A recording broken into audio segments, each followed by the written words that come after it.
J'ai longtemps cru que gagner plus me rendrait automatiquement plus heureux jusqu'à ce que la réalité me prouve le contraire. D'un côté, on nous dit que le chiffre sur votre compte en banque est important, mais de l'autre, on nous dit que l'argent ne peut pas acheter le bonheur. Alors à quoi sert réellement l'argent? Est-ce que l'argent peut acheter le bonheur? Quelles en sont les limites? Et quel montant d'argent vous faudrait-il réellement pour être heureux? C'est ce dont on va parler dans cet épisode, alors c'est parti pour le générique.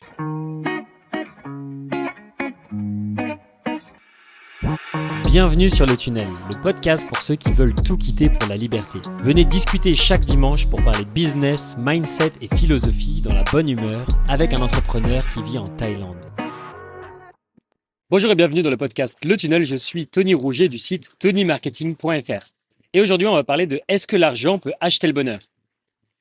Mais avant de commencer, j'ai créé un document qui résume les meilleures recommandations de cet épisode. Des livres qui vont vous rendre plus intelligent en passant par les meilleurs outils au conseil d'entrepreneuriat.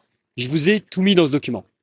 Pour recevoir ce document gratuitement, cliquez sur le premier lien dans la description, entrez simplement votre adresse email et je vous envoie ça maintenant. Le lien est dans la description et on attaque le vif du sujet. Le 20 août 2019, je quitte la France pour faire un voyage en Asie. Donc, à l'époque, j'avais pas encore de business et je pars avec mon sac à dos pour faire un tour d'Asie du Sud-Est en road trip. Donc, je visite la Thaïlande, le Cambodge, le Laos, le Vietnam, jusqu'à Singapour. Mais au bout de quasiment un an, mes économies arrivent à leur terme et donc j'ai plus d'argent. J'ai plusieurs options. Soit je rentre en France et je vais travailler, soit j'ai une opportunité de partir en Australie et il y a quelqu'un qui me raconte qu'on peut gagner beaucoup d'argent si on travaille dans les mines d'or. J'arrive en Australie, j'ai pas du tout envie d'être dans ce pays-là particulièrement. En plus, je reviens d'Asie, il faisait beau, il faisait chaud, les gens étaient souriants. Là, c'est l'hiver, ça caille, les gens sont assez désagréables comme en Europe. Et mon seul objectif, c'est d'aller dans ces mines d'or pour aller gagner de l'argent. Donc j'arrive dans une toute petite ville qui s'appelle Kalgoorlie, qui est à 900 km de Perth, au milieu du désert australien, au milieu du bush australien. Donc je travaille. Donc c'est pas aussi dur que ce qu'on voudrait croire, mais c'était au moment du Covid. Je me fais une tonne d'argent. J'ai jamais gagné autant d'argent de ma vie, c'est génial. Mais d'un autre côté, je suis paumé au milieu du désert. Je suis que avec des gros boganes. Donc en Australie, un bogan, c'est un synonyme de beauf. C'est tellement des gros beaufs et il n'y a pas de meufs qui sont obligés de créer uniquement des skimpy bars. Donc des skimpy bars, c'est des bars avec les nanas qui vous servent et elles sont en porte-jartel. Donc on peut pas aller dans un bar normal, c'est que des bars avec presque des prostituées qui vous servent votre alcool. Je me suis retrouvé dans un endroit qui me ressemble pas du tout. Les gens sont ultra racistes, désagréables et leur seul objectif, c'est de gagner encore plus de bif pour s'acheter un plus gros 4x4 et partir le week-end avec un fusil pour aller sniper des dromadaires. Et oui, c'est une vraie histoire, les Australiens que j'ai rencontrés, leur passe-temps, c'était d'aller sniper des dromadaires. À côté de ça, je suis plongé dans cet univers infâme et je me fais une tonne d'argent. Je pensais que c'est ça qui me rendrait, qui me donnerait mon bonheur. Mais là, je gagne plus d'argent que j'en ai jamais fait de ma vie. Et je vois les euros s'empiler sur mon compte, je vois mon compte en banque exploser. Mais le paradoxe, c'est plus je gagne d'argent et plus je suis malheureux et plus j'ai envie de me barrer de là. Et il reste que quelques mois et je suis avec un ami, il me dit mais non mais viens, on reste jusqu'au bout, on va faire du bif et tout ça. Mais je suis tellement malheureux d'être là-bas que je décide de me barrer parce que c'est contre mes valeurs. En fait, je suis en train de travailler dans des mines d'or, qu'on est en train de percer un énorme trou dans le sol, donc on est en train de défoncer l'environnement. Je suis avec des gros connards racistes et bref, je suis à bout, je suis obligé de partir de là-bas. Et la leçon que j'ai tirée, c'est que je pensais que gagner de l'argent me rendrait plus heureux. Et finalement, ça n'a pas du tout été le cas. Et juste avant cette expérience-là, je gagnais 100 fois moins d'argent, mais par contre, j'étais 100 fois plus heureux. Donc, comme quoi, c'est pas le fait de gagner plus d'argent qui va vous rendre heureux. Et donc, dans cet épisode, on va voir si l'argent peut rendre heureux, dans quelles conditions et dans quel cas ça rend plus heureux, et dans quel cas, eh bien, c'est le contraire.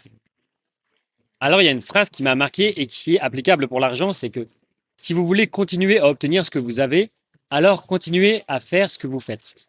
Autrement dit, si vous voulez gagner de l'argent et que vous n'en gagnez pas encore, alors il faut changer de stratégie. Si vous n'avez pas ce que vous désirez, changez de stratégie en fonction de l'objectif que vous voulez accomplir, que ce soit pour devenir riche, heureux, en bonne santé, etc. Maintenant, est-ce que l'argent peut acheter le bonheur? Eh bien, en se basant sur des études scientifiques, effectivement, oui, l'argent peut rendre plus heureux. Parce que ça impacte ce que vous mangez, ça peut impacter votre style de vie, là où vous vivez, votre maison. Bref, vous pouvez prendre plus soin de vous, vous pouvez offrir des cadeaux, il y a plein d'éléments qui peuvent vous rendre plus heureux. Mais bien sûr, ça dépend de ce que vous faites de votre argent, ça dépend de comment vous le dépensez. Mais il y a un homme qui s'appelle Getin Nadine, c'est un expert en bien-être qui nous explique que l'argent contribue au bonheur lorsqu'il nous aide à satisfaire nos besoins fondamentaux. Mais les recherches montrent qu'au-delà d'un certain niveau, l'augmentation de l'argent ne se traduit pas par une augmentation du bonheur. Et aux États-Unis, ce montant est de 75 000 $ par an. En France, c'est un peu au-dessus de 5 000 euros. mais ça dépend dans quel pays vous habitez. Si par exemple, vous habitez en Thaïlande comme moi, ce montant-là est bien moins élevé. Et si vous habitez dans un autre pays où ça coûte encore moins cher et vous avez besoin d'encore moins d'argent pour être heureux. D'après cet expert, une fois que vous avez satisfait vos besoins fondamentaux, gagner plus d'argent n'a rien changé. Selon la pyramide de Maslow, c'est la pyramide qui représente les besoins fondamentaux. Il y a les besoins de base et c'est le besoin physiologique et le besoin de sécurité. Et le besoin physiologique, c'est quand on peut manger à sa faim, boire, dormir. Et le besoin de sécurité, ça va être le logement, la stabilité, la prévisibilité, les routines. Et donc, ça va être de manière générale tout votre environnement, votre maison, vos repas, etc. Donc, une fois que vous avez comblé ça avec votre argent, eh bien, gagner plus ne va pas vous apporter plus de bonheur. Parce que le bonheur, ça provient d'une bonne santé, de liberté et de solides relations interpersonnelles, c'est-à-dire des relations que vous avez avec vos amis, votre famille, les gens que vous aimez vraiment, mais pas nécessairement de l'argent que vous gagnez. Si vous êtes un membre de notre communauté, ça veut dire que vous êtes un fondateur. Et les vrais besoins de nous, les fondateurs, c'est de vivre de manière minimaliste, c'est de vivre en Asie du Sud-Est. On n'a pas des grands besoins de Rolls-Royce, de montres incroyables ou de ce genre de choses. Et donc, c'est ça les vrais besoins qu'il faut combler. C'est d'avoir un logement dans lequel on peut être heureux, dans lequel on peut grandir, dans lequel on peut travailler et d'avoir un style de vie minimaliste. De l'autre côté, je vois deux pièges de l'argent. Et il y a ceux qui vénèrent l'argent, ceux que j'appelle les illusionnistes. C'est ceux qui, par exemple, qui vivent à Dubaï, qui veulent montrer leurs montres, leurs Rolex, qui achètent des montres de luxe, des grosses voitures, et leur objectif, c'est de gagner le plus de thunes possible. Et ils pensent que leur valeur personnelle est définie par leur argent. Ils se comparent constamment aux autres en matière de richesse et de valeur. Mais le problème avec les illusionnistes, c'est qu'ils mettent une trop grande valeur dans l'argent. Ils pensent que c'est quelque chose de trop important, alors que l'argent, c'est juste un outil, c'est juste un résultat de votre travail. Alors que eux, ils imaginent que c'est une fin en soi, que l'argent, c'est la meilleure chose au monde. Donc le premier piège de l'argent, c'est ceux qui vont vénérer l'argent. Mais le deuxième piège de l'argent, c'est à peu près le même problème, mais dans le sens inverse, c'est les gens qui détestent l'argent.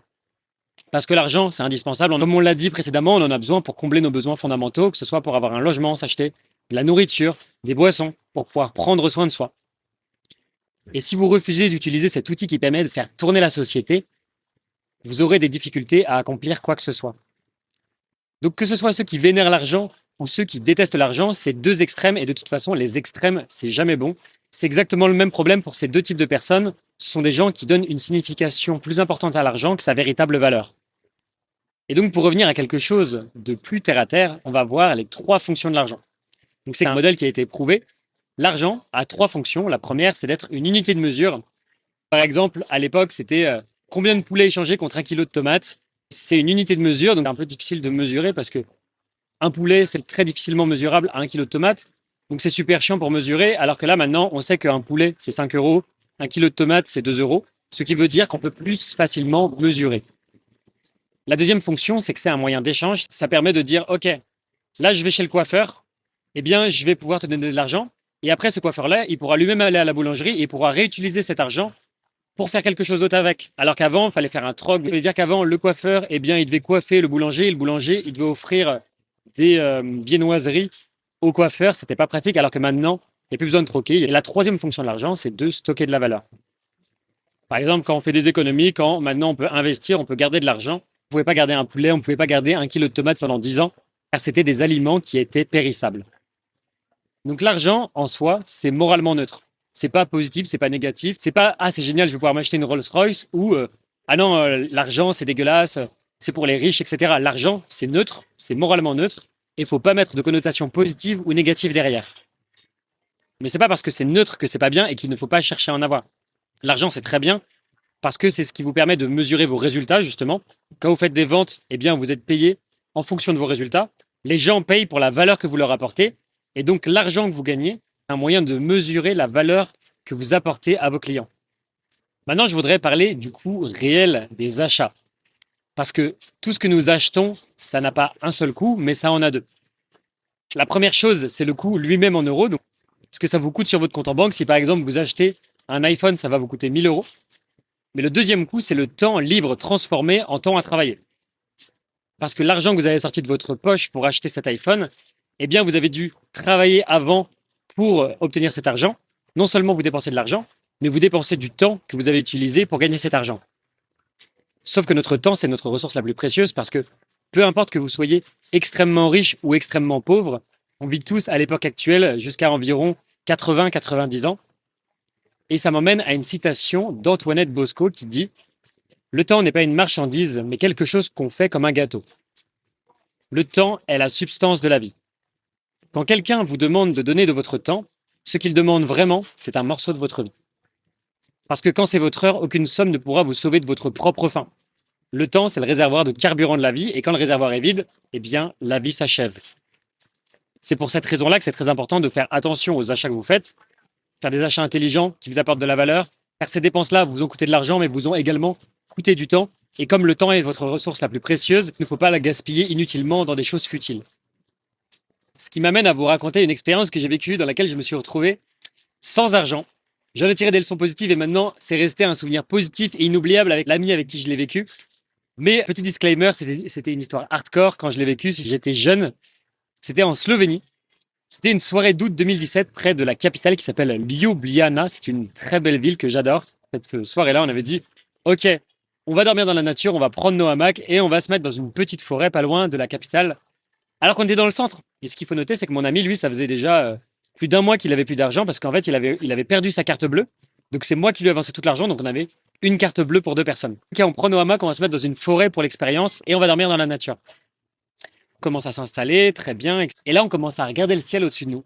On entend le tonnerre, on entend l'orage, on se dit, on va se prendre une saucée sur la gueule, on va se faire défoncer. Donc on commence à installer des bâches, mais des bâches pitoyables. On n'avait pas beaucoup de matos avec nous, on avait juste un sac de voyage. Et donc je dis à mon ami que je vais essayer de faire un feu pour qu'on puisse se faire à manger, qu'on puisse cuisiner un truc. Donc je commence à essayer d'allumer un feu avec des bouts de bois dans la forêt, ils sont humides, ça fonctionne pas. J'essaie de faire des étincelles comme un explorateur, mais que dalle, il n'y a rien qui fonctionne, le feu ne prend pas. Et là, de toute façon, d'un coup, le ciel lâche un énorme torrent. Et donc, il commence à pleuvoir, à torrent, à torrent, à torrent. Donc, on s'abrite dans nos hamacs de chaque côté et on n'a que des cookies pour manger. Donc, par exemple, on va manger des cookies dans notre hamac. C'est vraiment la galère. Mais si ça s'était arrêté là, on pourrait dire que ça s'est plutôt bien passé. Sauf que ça ne s'est pas du tout arrêté là. La bâche qui était au-dessus de nous, c'était pas une bâche pour la pluie, c'était une bâche pour le soleil, c'était une bâche d'été. Au début, ça a commencé à se remplir d'eau, telle une poche. Mais au bout d'un moment, la poche a percé et donc toute l'eau a traversé la bâche. Et donc, c'est arrivé dans nos hamacs. Ça faisait une cascade d'eau qui rentrait dans mon hamac. Je commençais à sentir mon sac de couchage s'imbiber d'eau. Je dis à mon ami, là, je suis en train de prendre l'eau, on peut pas rester là. Donc, c'était pareil. De son côté, il y avait tout qui était mouillé. Donc, on commence à remballer nos affaires sous la pluie. On commence à remballer les bâches, les hamacs, les sacs de couchage. On met tout ça dans notre sac. Nos chaussures, elles sont trempées. On part avec notre sac à dos. Et on rentre en ville. On a échoué, donc là, on a voulu dormir en hamac, on a voulu faire les beaux. Et finalement, eh bien, ça ne s'est pas passé comme prévu. Donc, on rentre en ville. On peut se faire à manger, on a froid, etc. Donc là, on est trop content. On arrive en ville. Première chose qu'on fait, on a vraiment faim. On va dans un kebab, on commande un kebab. Et là, il faut que j'aille dehors récupérer de l'argent pour payer. Donc, je vais au distributeur automatique. Je suis encore trempé de la forêt. Donc, je sors ma carte bleue, toute trempée. Je la rentre dans le distributeur. Et le distributeur avale ma carte. Là, je me regarde avec mon ami, mais on fait, attends, elle est où la carte là? Faut qu'elle ressorte. La machine ne dit rien, elle a avalé la carte. On est vendredi soir, il est 23h50, on n'a pas d'argent, on est dans la merde. Je retourne dans le kebab et je dis au mec, je suis désolé là, je viens de me faire avaler ma carte bleue, je peux pas payer parce que ma carte bleue s'est fait avaler et mon ami n'a pas d'argent. Le mec pète un câble littéralement, il est ultra vénère, il avait mis les deux kebabs dans la boîte, dans un sac, il prend les deux kebabs, il les lance contre le mur, il les éclate contre le mur, c'est pas une blague. Mon ami, on sort du kebab, on n'a pas d'argent, on n'a rien du tout, on est dans la merde. Mais qu'est-ce qu'on va faire? Qu'est-ce qu'on va faire? On réfléchit et on se dit, ok, comment est-ce que quelqu'un qui n'aurait pas d'argent ferait? Comment est-ce qu'on ferait sans argent? Je vois qu'il y a un McDo à l'extérieur. Je vais au McDo. Je me sens un peu piteux, il est tard, de toute façon, il n'y a plus personne dans le McDonald's, il n'y a pas de clients. Et donc, je vais au comptoir. Je dis, excusez-moi, est-ce que je peux parler à un manager, s'il vous plaît? Il me dit, oui, oui, je vous écoute. Je dis, bah là, j'ai pas d'argent, j'ai pas de carte bleue. Je suis avec un ami dehors. On est comme deux clampins, on ne sait pas quoi faire. Est-ce que ça serait possible d'avoir un burger à manger Est-ce que vous auriez des choses que vous donnez, s'il vous plaît? Et là, le gars, il me dit, OK, viens, on va sur le côté. Il me dit, OK, t'inquiète, pas de souci. Il m'offre deux menus. Donc, je repars avec mes menus. Je suis trop content, je lui remercie. Encore merci à lui. En Slovénie, on s'est rappelé d'un endroit qu'on avait visité pendant la journée. C'est un squat qui s'appelle Metelkova. Si vous avez déjà été à Ljubljana, c'est incroyable. Il y a plein d'œuvres d'art magnifiques là-bas. Mais c'est beaucoup des punks à chiens. Ça peut être un peu flippant la nuit. Et donc, on n'a rien. On s'est dit, OK, on n'a pas le choix. On va dormir là-bas. Donc, on commence à essayer de se poser Donc on ne peut pas attacher nos hamacs parce qu'il n'y a pas d'endroit pour les mettre en intérieur. Donc on essaye de les poser par terre pour les mettre sur le sol comme une sorte de matelas, sauf que le sol est dégueulasse. Il y a des sortes de seringues par terre, c'est ignoble. Et bref, on a dormi dans ce vieux squat dégueulasse en Slovénie.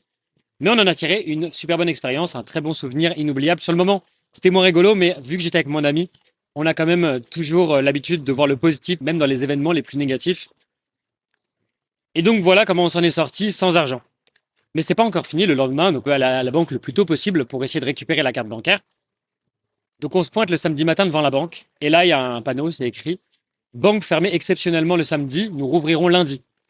Ok, mais là on va faire comment? Donc on se regarde, on dit on est dans la merde, on va pas rester comme ça pendant 2 soirs de plus, c'est pas possible. Moi j'avais ma guitare parce que je suis guitariste, j'ai créé une école de musique en ligne également. J'ai voyagé avec ma guitare. Qu'est-ce qu'on a fait? On a été dans une rue touristique, on a joué de la musique, on a gagné assez d'argent pour manger pour tout le week-end et pour se payer un hôtel. C'était très rapide, on s'est fait 25 € de l'heure, c'était encore plus élevé que le salaire que je faisais à l'époque. Donc leçon de l'histoire, même sans argent, il y a toujours des solutions si vous vivez dans l'abondance. Il faut avoir cet état d'esprit d'abondance, de se dire qu'il y a toujours de l'argent quelque part, il y a toujours moyen de trouver de l'argent, il y a toujours moyen d'en gagner. Et que vous soyez dans la pire des situations, vous pouvez toujours en gagner en allant demander à quelqu'un, en rendant service à quelqu'un. Par exemple, j'avais vraiment été tout seul, peut-être que j'aurais proposé à un hôtel mes services parce que j'aurais vraiment pas pu faire autrement. Il y a toujours des solutions, il y a toujours moyen, surtout si vous vivez dans l'abondance. Et le mot-clé, c'est le terme abondance. Pour conclure, le bonheur pour moi, c'est quand on a une forme de croissance, que ce soit personnelle ou professionnelle. C'est apprendre de nouvelles choses, devenir une meilleure personne, lire des livres, gagner plus d'argent, éventuellement, mais c'est pas une fin en soi, c'est pas un objectif, mais c'est un résultat. Et je reste persuadé que correctement utilisé, l'argent peut acheter la liberté et ça peut mener au bonheur, mais il faut vraiment bien l'utiliser. Par exemple, si on l'utilise pour se cultiver, pour aider les autres ou pour développer son business pour avoir un effet de levier. Maintenant, on passe à la section librairie après cette anecdote et je vais vous recommander le livre Père riche, Père pauvre. C'est un classique et si vous ne le connaissez pas, c'est un livre excellent, c'est un best-seller que j'avais adoré, que j'avais écouté en livre audio et que je vous recommande absolument. Ce livre, je le recommande à n'importe qui veut apprendre à mieux gérer son argent, qui veut commencer à investir. Et ce livre a littéralement changé la vie de ma sœur parce qu'avant, elle n'était pas économe, elle dépensait son argent à tout va. Et aujourd'hui, grâce à ce livre-là, eh bien, elle a appris une leçon qui est très importante, c'est qu'elle se paye en premier. Chaque mois, avant de payer ses factures, avant de payer des cadeaux, elle se paye en premier. Donc, ça veut dire qu'elle se met 1 000 € de côté tous les mois. Et après ça, elle peut se faire plaisir, elle peut acheter les choses dont elle a besoin. Et ça, c'est une des leçons du livre. Mais je vous laisserai le lire par vous-même parce qu'il y a plein d'autres leçons exceptionnelles dans ce bouquin-là. Ce livre va littéralement vous apprendre à changer votre mindset vis-à-vis de l'argent et à mieux gérer votre argent. Sur ce, j'espère que cet épisode vous a plu et que vous avez pu en tirer un maximum de valeur. Parfois, lorsque vous consommez beaucoup d'informations et de podcasts, eh bien, vous loupez des pépites. Mais bonne nouvelle, j'ai créé un document qui rassemble toutes les ressources et les livres de cette émission que vous pouvez télécharger gratuitement. Pour le recevoir, cliquez simplement sur le premier lien dans la description et entrez simplement votre adresse email pour que je vous envoie ça maintenant. C'est sur le premier lien dans la description et c'est la fin de cet épisode. On se retrouve dimanche prochain pour un nouvel épisode du podcast Le Tunnel. À la semaine prochaine, c'était Tony.